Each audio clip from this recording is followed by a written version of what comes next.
네, 여러분의 저녁 파트너 김종석입니다. 북한이 오물풍선 260여 개를 남쪽으로 뿌렸습니다. 이 거름과 쓰레기가 담긴 이 풍선, 저 멀리 경상남도에서도 발견이 됐는데요. 단기간에 이 정도 규모의 북한의 풍선 테러는 이번이 처음입니다. 저희가 이 소식을 하나하나 준비했습니다.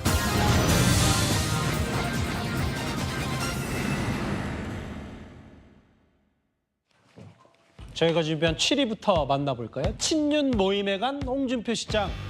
무슨 말을 했을까요? 좀처럼 한동훈 전 위원장에 대한 비판을 멈추지 않고 있는 홍준표 대구시장입니다. 당 내에서도 최근까지도 그럴 거면 탈당해라, 혹은 노역이다. 당내 비판도 적지 않았는데요. 그런데 오늘 오후에 홍준표 시장이 상경을 했습니다. 친윤 중심의 포럼 세미나의 모습을 드러냈는데요. 바로 직전 저희가 긴급히 편집한 영상, 홍준표 시장의 목소리가 있습니다. 직접 한번 만나보겠습니다. 진영 논리가 지배를 하니까 도대체 지금도 그래요. 뭔 사건, 뭔 현안이 터지면 홍해에 물 갈라지듯이 쫙 갈라집니다. 옳고 그름을 따지지 않아요.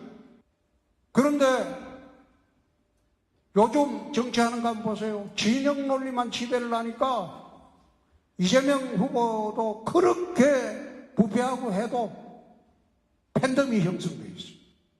그럼 비판의 대상이 아니에요. 숭배의 대상이지. 우리 당도 마찬가지예요. 그래서 극단적인 대결 정치 구도로 갈 수밖에 없다. 가장 극명하게 나타날 것이 22대 국회입니다. 그거 한번 보세요. 조국이도 들어와 있고, 응?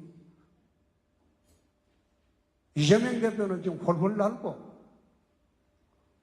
우리 당은 선거에 참패해가지고 전부 기가지고 쪼그러져 있고 21대보다 지금 국회 의석수가 더 압도적으로 돼 있잖아요. 그거 어떻게 감당할 거요? 이 당에 전사가 있습니까?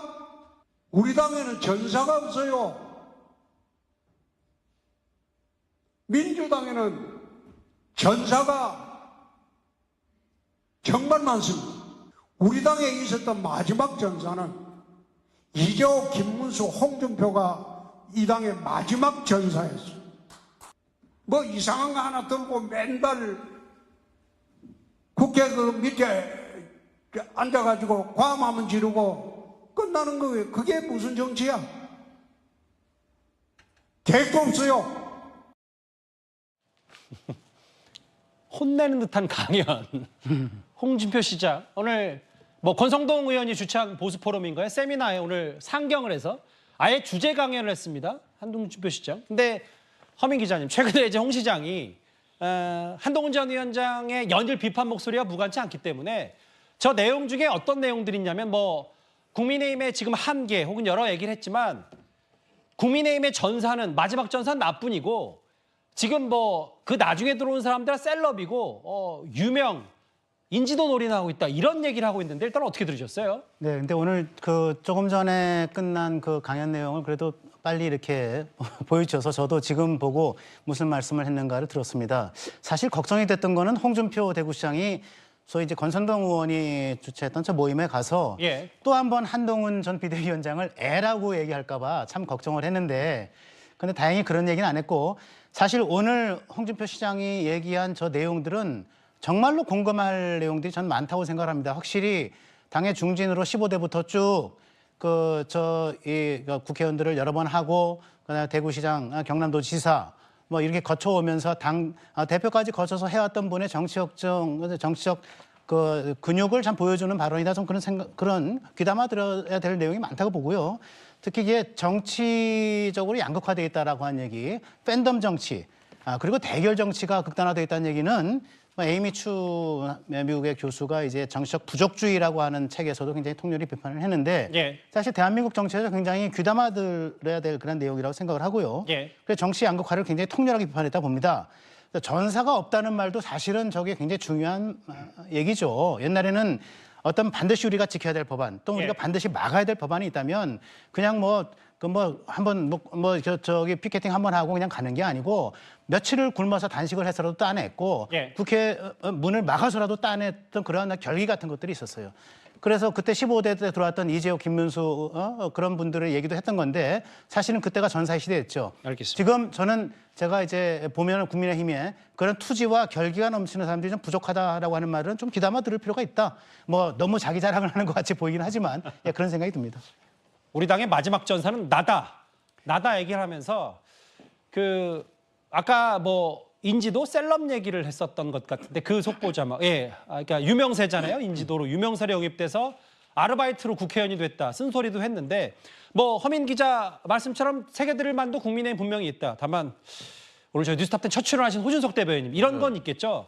최근에 홍 시장이 거의 뭐 하루에 두세 번 정도 한동훈 전 위원장에게 비판 목소리 엄청난 수위의 비판을 했기 때문에 저 자체가 또 한동훈 전 위원장 견제 아니냐 여러 가지 목소리 있는데 어떻게 저희가 받아들일까요? 유명세로 영입 때까지는 맞는 것 같은데 예. 국회의원은 안 됐으니까요. 한동훈 위원장은 알바로 국회의원 했다는 건 이제 누구 다른 사람 얘기하신 건지 모르겠는데 예. 저는 이제 대결 정치의 폐해를 얘기하셨는데 그 다음에 전사가 필요하다라고 하니까 이게 좀 앞뒤가 안 맞지 않는가 하는 생각을 좀 했고요.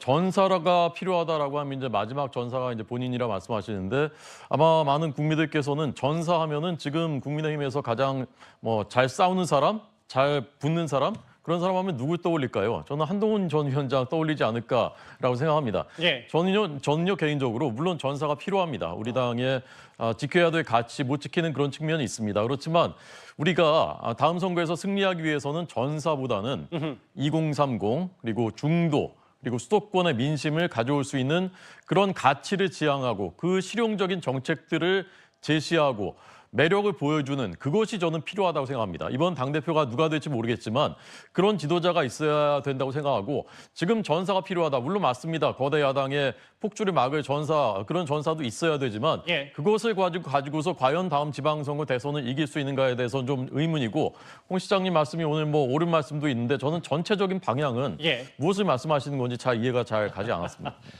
호 대변인이 나오셨으니까 바로 또 하나 질문 드릴게요. 왜냐하면 홍준표 시장이 오늘 해당 세미나에서 이런 얘기를 했더라고요. 우리가 만든 대통령 보호해야 된다. 윤 대통령이 나에게 이런 얘기를 했다. 본인이 잘못하면 언제든 전화를 하라고 했다. 나는 전화도 안 한다. 대통령 고집이 엄청 세다. 라고 하면서 내가 본 윤석열 대통령은 순박하고 순진하고 결국은 어쨌든 집권 여당으로서 대통령을 잘 보호해야 된다. 제가 꼭 친윤 친한 싸움 붙이자는 건 아니고 네. 어쨌든 한동훈 전 위원장은 대통령과의 거리를 두는 듯한 목소리 만나지도 않았고 정책에 대한 쓴소리도 했고 그런데 홍준표 시장은 확실히 노선이 잡힌 것 같아서 네. 이 부분을 친윤 친난으로 봤을 때 홍준표 시장 저 말도 또 애둘러서 한동훈 전 위원장 그냥 제가 뭐 굳이 음모론 싸움 붙이자는 건 아니고 있는 그대로만 해석하는데 네. 어떻게 받아들이시겠어요? 그러니까 지금 오늘 하신 말씀은 전 100% 공감합니다. 우리 네. 대통령 지켜야죠. 뭐 탄핵한다면요 헌법 뭐 법률 뭐 아랑곳하지 않고 오직 집권하기 위해서 탄핵하겠다라고 하는 이런 세력들로부터 지켜야죠. 국민들이 선택한 대통령이지 않습니까? 예. 그리고 임기가 3년이나 남았고 해야 될 기본적인 방향들을 맞게 가고 있습니다. 우리가 지켜야 됩니다. 그렇지만 홍 시장님이 이제 저 말씀을 하시는 것에는 지금 앵커께서도 지적하신 대로 저는 이제 본인의 앞으로의 그 전략이 당연히 이제 결부돼 있다고 생각합니다. 본인에 대한 대권, 차기 대권. 네, 그렇습니다. 저분이 이제 홍 시장님이 선택할 수 있는 전략은 제일 그 강력한 주자, 자신의 경쟁자를 집중적으로 공격하는 거. 예. 이제 한동훈 위원장 공격하는 거고요. 어느 정도는 성과를 내고 있습니다. 두 번째는 그래도 이제 저도 지역에 다니면은 저희 당 지지자들이 제일 많이 얘기하는 것이 첫째, 그냥 제가 누구 편드는 게 아니라 실제 한동훈 위원장 얘기를 굉장히 많이 합니다. 아하. 한동훈 위원장이 나와야 되는 거 아니냐라는 얘기를 굉장히 많이 듣는 것은 이제 사실입니다. 두 예. 번째로는 대통령에 대한 얘기를 많이 하십니다. 예. 지지자들께서 대통령 지켜야 되는 것 아니냐. 그래서 홍 시장께서 지금 갈 수 있는 자신의 진로, 어떤 전략의 그 포지션은 대통령을 내가 지키겠다. 대통령 지킬 사람은 나다. 이것을 이제 본인의 자리를 포지셔닝하는 것밖에 없다고 생각하고 그 길로 지금 충실하게 가고 계시다. 그런데 중간중간에 윤석열 대통령은 우리가 부득이해서 모시지만 이런 말씀도 하시고 맞아요. 과거의 대선 후보 경선 때는 윤석열 후보, 최재형 후보를 겨냥해서 JP 그 대개 반려견만도 못하다 이런 말씀도 하셨단 말입니다. 그래서 그런 것들을 들으면 예. 정말 그 진심을 어느 정도 이제 우리가 믿어야 되는 것인가에 대해서 좀 의문이 생기기도 합니다. 그러니까 이제 홍 시장이 말하는 보호와 뭐 호 대변인이 말씀하셨던 그런 어쨌든 집권 여당이 함께 가야 되는 데지만 보호의 개념, 뭐 쓴소리를 할 건 하냐, 뭐 이런 부분에 대한 여러 시각이 좀 많이 있겠죠.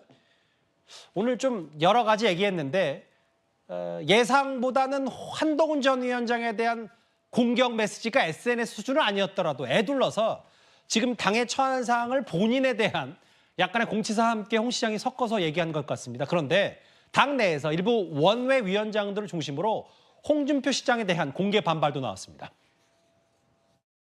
처음에는 의도가 있는 게 아닐까라고 생각을 했는데 네. 최근에는 왜 저러실까라는 생각을 좀 하고 있습니다. 왜냐하면 애라는 표현부터 일단은 좀 보면은 네. 홍준표 시장이 뭐 제가 고등학교 때 모래시계 검사로 달리셨는데 맞아요. 그때 41살이셨어요. 원래 모래시계 드라마는 93년도에 정권 초기에 제가 수사를 했던 슬로트 머신 이야기를 소재로 드라마를 만들겠다고 내가 그렇게 대답을 했습니다. 검사는 드라마의 소재가 되어서는 안 된다. 그런데 검찰총장님을 통해서 마지막으로 내려온 지시가 검사를 정의롭게 다룬다고 하니 적극적으로 도와주라. 그렇게 해서 내가 도와주기 시작했습니다. 처음 그 대표라는 직함을 가질 때가 50대였어요. 네. 근데 지금 50대인 한동훈 위원장한테 애라고 그러잖아요. 조금 있으면 환갑일 때 애가 될 것 같아요. 우리 후배들을 위해서 진짜 앞에서 좀 이끌어 주시는 그런 모습을 보여주셔야지 계속 이런 식으로 하시는 거는 조금 안타깝다는 생각도 들고. 의도는 그러니까 지금 73년생 50대인 한동훈 전 위원장인데 계속 애라고 하는 게 좀 안타깝다. 본인 모래시계 검사 첫 번째 당대표도 50 아니냐. 이거 전형적인 내로남불 아니냐라는 얘기인데 김준욱 대변인. 근데 지금 돌아가는 상황을 보면 홍 시장이 과연 한동훈 전 위원장을 연일 비판하지 않았으면 이렇게 상경을 해서 세미나에서 주제 강연을 과연 했을 수도 있을까? 여러 가지 생각이 들 정도로 홍 시장이 한동훈 전 위원장을 때릴수록 한동훈 전 위원장은 커지지만 홍준표 시장이 나름 대구에서도 존재감도 커지고 이런 정치적인 국면을 어떻게 받아들여야 됩니까? 지금 말씀 주신 거하고 똑같습니다. 지금 한동훈 위원장을 키운 것의 팔알은 홍준표 시장이다 이런 얘기가 이제 한간에 나오고 있지 않습니까? 그런데 마찬가지로 지금 한동훈 위원장과 이렇게 대립각을 세울 수 있는 유일한 한 사람으로 지금 자리매김한 것이 또 결국은 홍준표 시장이기 때문에 홍준표 시장 입장에서 보면 손해라는 장사를 한 건 아닌 것 같아요. 홍준표 시장 입장에서 지금 대구시장만 하고 있었을 때 과연 정치적으로 이렇게 주목도를 받을 수 있었을까라고 많은 사람들이 의구심을 가질 텐데 예. 지금 어쨌든 홍준표 시장은 지역 이 광역 단체장이지만 이 중앙정치 언론에서 매일같이 하루도 빠짐없이 언급이 되고 있을 정도로 역시 마찬가지로 홍준표 시장, 한동훈 그 위원장 못지않게 홍준표 시장이 같이 부각되고 있는 이 상황, 홍준표 시장 입장에서는 뭐 나름 즐기고 있는 것이 아닌가라고 볼 수도 있을 것 같습니다. 예. 근데 이제 여전히 그 한동훈 전 위원장은 뭐 일부에서는 전당대회 출마 가능성을 거의 80, 90% 본인 스스로 했다고 했지만 아직 마지막으로 본인이 진짜 전당대회에 나갈 결심을 했다. 이게 100% 선 건 아닌 것 같거든요. 홍준표 시장 얘기했고 김종인, 나경원, 뭐 유상범 뭐 이런 인물들의 한동훈 전 위원장 평가 얘기를 지금 만나보면 허민 기자님. 네. 현명하면 당대표 안 할 것이다. 다음 기회 충분히 있다. 소중한 대권 후보다. 대표 잘못하면 소모된다. 당대표 출마하면 득보다 실이 많다. 이런 평가를 개인적으로 어떻게 하시겠습니까? 지금 보면은 이제 한동훈 전 비대위원장 그리고 사실상의 원톱 선대위원장의 이제 7월 달로 예상되는 이제 전당대회 출마를 조금 말리는 그런 조언을 하고 있는 분들이 보면은 다 이제 정치적으로 많은 경험을 가지신 분들이죠. 김종인 전 비대위원장이 1년만 기다려봐라. 그러면 좋은 기회가 있을 거다. 한명하면 지금 당대표 안 한다 이렇게 얘기했고 또 나경원 이번 당선인도 나 같으면 출마하지 않겠다 이렇게 얘기했고 뭐 윤상현 그리고 뭐 안철수 이런 분들이 다 비슷한 얘기들을 하고 있어요. 근데 저는 그렇게 생각을 합니다. 이게 한동훈 전 위원장 정도면 보수 정치권에서 보기 드문 예. 굉장히 중요한 정치적 자산이다 생각하는 거는 좀 변함이 없고요. 예. 그럼에도 불구하고 이제 총선 참패의 책임 원인을 지고 물러났기 때문에 물러난 상황에서 조금은 자기의 정치적 근육을 키울 수 있는 그러한 좀 시간을 갖고 그리고 좀 이게 뭐 홍삼 비유로 하는 분들이 계시는데 홍삼 6년근 홍삼을 이제 2년 3년 만에 이렇게 또 먹어버리면 약효도 없고 먹는 사람도 기분이 안 좋고 예. 홍삼도 기분이 안 좋을 것입니다. 그러니까 한동훈 위원장 지금 아직은 정치적 훈련을 좀 부족하신 분인데 예. 이런 분들이 이 훌륭한 정치 자산을 조금 더 훈련을 시켜서 정치 근육을 키운 다음에 오면 좋은데 지금은 이렇게 써먹어서 사실은 정치 환경, 정치 지형이 굉장히 좋지 않고 민주당이 모든 걸 장악하고 있고 그리고 또 그 와서 지금 뭐 보면은 이제 당 대권 이제 이게 분리 때문에 그 대권에 또 나서려면은 1년 반 전에 나와야 되기 때문에 내년 9월 달에는 또 물러나야 됩니다. 그러면 어떤 중요한 이제 선거에서 이제 공천권을 행사할 수도 없어요. 별로 할 일이 없다는 거죠. 알겠습니다. 예. 그럴 경우에 이런 정치 자산을 지금 불러내서 별로 할 일이 없게 만든다는 거는 나는 정치적 영아 사례가 될 수 있다. 예, 그런 의미에서도 조금 지켜줄 필요가 있다. 전 그렇게 생각을 좀 해봅니다. 예. 이게 결정을 아직 안 했기 때문에 이런 여러 목소리도 나오는 거겠죠. 결정을 하면 뭐 그다음부터는 이 사람들의 논평이 어떻게 달라질지 모르겠지만 현명하면 당대표 안 할 거라는 김종인 위원장의 얘기까지 뭐 한동훈 전 위원장이 최근에 사람을 많이 만나고 다니기 때문에 여러 얘기를 좀 듣고 있을 겁니다. 오늘 국민의힘의 큰 흐름 두 가지. 첫 번째가 아까 홍준표 시장이 상경을 해서 일부 포럼에 대해서 여러 쓴소리를 했다면 오늘 총선백서 특별위원회 조정원 위원장이 이끄는 총선백서 특위가 총선 당시에 사무총장을 지냈던 장동혁 의원을 불렀습니다.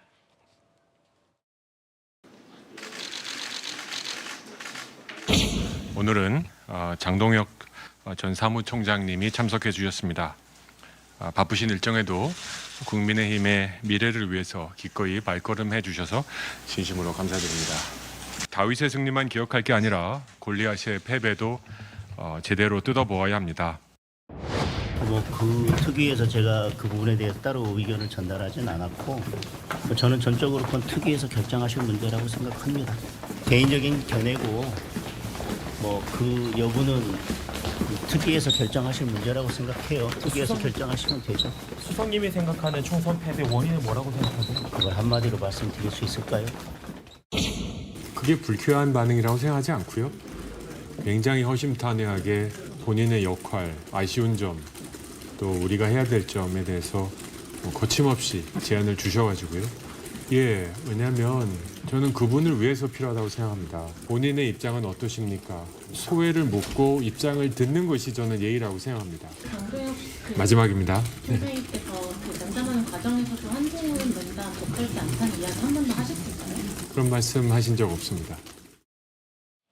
일단 오늘 두 사람이 면대면으로 만났을 때는 좀 두 사람 다 신중해 보이긴 했는데 호 대변인님 사실은 장동혁 대변인 당시 사무총장은 아니 뭐 총선백서 팀이 뭐 특검이냐 뭐 다 부르게 혹은 한동훈 전 위원장 면담은 정책 의도를 의심한다라서 사실 총선백서 특위 자체에 대한 여러 국민의힘 내부의 비판도 적지 않았었거든요. 네, 저도 이제 백서특위의 위원입니다. 아하.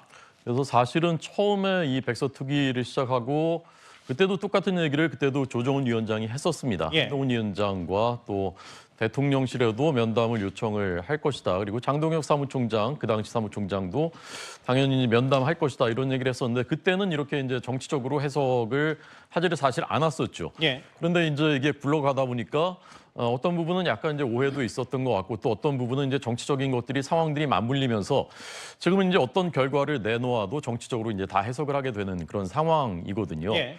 그래서 그 이제 4년 전에 장동혁 전 사무총장이 그때 백서특위 위원이었더라고요.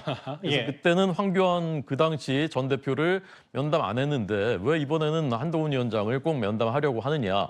그 말도 어느 정도 저는 일리가 있다고 생각하고. 예. 그렇지만 또 조정훈 위원장의 말처럼 그래도 최고 책임자인데 그래도 얘기는 한번 들어봐야 되는 것 아니냐라는 말도 뭐 틀린 말은 저는 아니라고 생각하고 어느 쪽이 반드시 옳다라고 얘기할 수는 없는 것인데. 뭐 정답 있는 건 아니니까요. 네, 사실. 그렇습니다. 예. 그런데 지금은 어쨌건 정치적인 상황이 너무나 많이 달라졌고 예. 정치적인 억측이 없을 수 없는 상황이기 때문에 예. 더군다나 이제 한 위원장 만나면 제일 핵심적인 부분 뭐겠습니까? 결국 용산과의 관계라든가 그렇죠. 뭐 그때 그 어떻게 된 거냐. 그래서 어떻게 됐냐 그런 얘기들을 안 물어볼 수가 없는 것인데 예. 과연 한 위원장이 지금 면담을 수용하고 그런 얘기를 하거나 아니면 뭐 정무적으로 판단해서 그런 얘기는 안 하고 할 수 있는 얘기만 하거나 그런 선택을 과연 할 수 있을까? 사실상 저는 이제 면담하기는 어려워졌다고 생각하고 이 백서 자체도 좀 그 미래지향적인 누구나 이제 그 억측을 최소화할 수 있는 그런 내용으로 이제 써야 되지 않을까라는 게 저의 개인적인 생각입니다. 알겠습니다. 백서특위 위원으로서도 또 한 말씀 하셨는데 표면적으로는 뭐 오늘 별다른 파열음이 없어 보일 수는 있었습니다만 내부에서 바라본 외부에서 바라봤을 때 친윤, 친한 뭐 갈등 아니냐 이런 얘기까지 있었기 때문에 오늘 홍 시장의 메시지, 뭐 애들로서 한동훈 전 위원장을 겨냥한 거 아니냐는 메시지와 함께 총선 백서 설전 얘기까지 만나봤습니다. 다음 주제는 뉴스에 시작합니다. 저는 동정민입니다. 한동훈 전 비대위원장이 띄운 지구당 부활, 여당 내 여론이 확산되고 있습니다. 나경원, 윤상현 등 이 당권 주자들도 찬성하고 나섰는데요. 한동훈 전 위원장, 이 지구당 부활이 부정한 정치 자금으로 이어지진 않을까 우려 목소리가 나오자 내가 차떼기 수사검사였는데 시대가 바뀌었다는 뜻을 전한 것으로 알려집니다. 이세진 기자입니다. 오늘 오후 여의도 당사를 찾은 국민의힘 원외위원장들. 한 목소리로 지구당 부활을 요구했습니다. 정치 신인들이나 청년들이 제도권 안으로 진입하는 데 있어서 투명하고 공정하게 이렇게 좀 정치 활동을 할 수 있도록 열자. 정치개혁 이슈로 아주 지금 현 시점에서의 시의적절한 논의다. 원외 낙선 인사들도 현역 의원처럼 사무실을 두고 후원금을 받아 정치 활동을 할 수 있는 공간을 열어줘야 한다는 겁니다. 한동훈 전 비대위원장이 띄운 지구당 부활 의견에 당권 주자들도 힘을 실었습니다. 나경원 당선인은 원외위원장을 해보니 현실을 알겠더라며 법 개정 필요성을 얘기했고 안철수 의원도 의원들과 형평성 차원에서 현실화해야 한다고 찬성 의사를 내비쳤습니다. 법안 발의도 예고했습니다. 지구당 부활을 위해서 두 가지 법안을 준비해서 이제 발의를 하려고 그래요. 검사 시절 지구당 폐지의 계기가 된 한나라당 차떼기 사건을 수사했던 한 전 비대위원장은 그때는 폐지가 정치개혁이었지만 시대가 바뀌어 지금은 부활이 정치개혁이라고 주장한 것으로 파악됐습니다. 하지만 영남권 현역 의원들은 시큰둥한 분위기입니다. 한 PK 지역 의원은 내 지역구에 상대당 지구당이 활동하는 걸 누가 좋아하겠느냐며 법안 통과는 쉽지 않을 것이라고 전망했습니다. 채널A 뉴스 이세진입니다. 더불어민주당도 내일 화답하듯 지구당 부활법을 발의합니다. 이 당원 권한 강화에도 도움이 된다는 판단인데요. 이재명 대표 대선 가도에도 긍정적이라는 이야기가 당내에서 나옵니다. 전민영 기자입니다. 더불어민주당 김영배 의원이 22대 국회 개원 첫날인 내일 이른바 지구당 부활법을 1호 법안으로 대표 발의합니다. 지구당을 부활시켜 후원회를 설치하고 급여를 받는 상근자 1명을 임명하는 게 핵심 내용입니다. 후원금 모금 한도액은 지구당 1개당 연 5천만 원으로 제한했습니다. 예전에 지구당 폐지가 될 때 돈 먹는 하마로 비판을 많이 받았는데요. 연간 5천만 원 정도 규모로 후원금의 규모를 확 줄이고 대신에 투명성은 높여서 시민 참여의 기반이 될 수 있도록. 민주당 내에서도 지구당 부활 목소리가 커지고 있습니다. 지역 당원들과의 소통 창구로 지구당을 쓸 수 있다는 겁니다. 당원 권리를 중시하는 강성 친명 더민주혁신회의도 추진할 걸로 알려졌습니다. 원외 정치인들은 지역당 부활에 대해서 필요하다라고 주장하고 있는 거지. 사무실 하나는 낼 수 있는 정도는 해줘야 되지 않느냐. 이재명 대표의 대권 가도에도 도움이 된다는 분위기입니다. 지구당이 생기면 험지로 분류되는 영남권에도 원외 위원장이 후원회를 두고 활동할 수 있어 영향력을 키울 수 있다는 겁니다. 지구당 부활도 우리 중요한 과제입니다. 21대 국회 당시 중앙선거관리위원회는 당 대표에 의한 사당화를 우려하며 이를 방지할 수 있어야 찬성한다는 조건부 의견을 낸 바 있습니다. 채널A 뉴스 전민영입니다.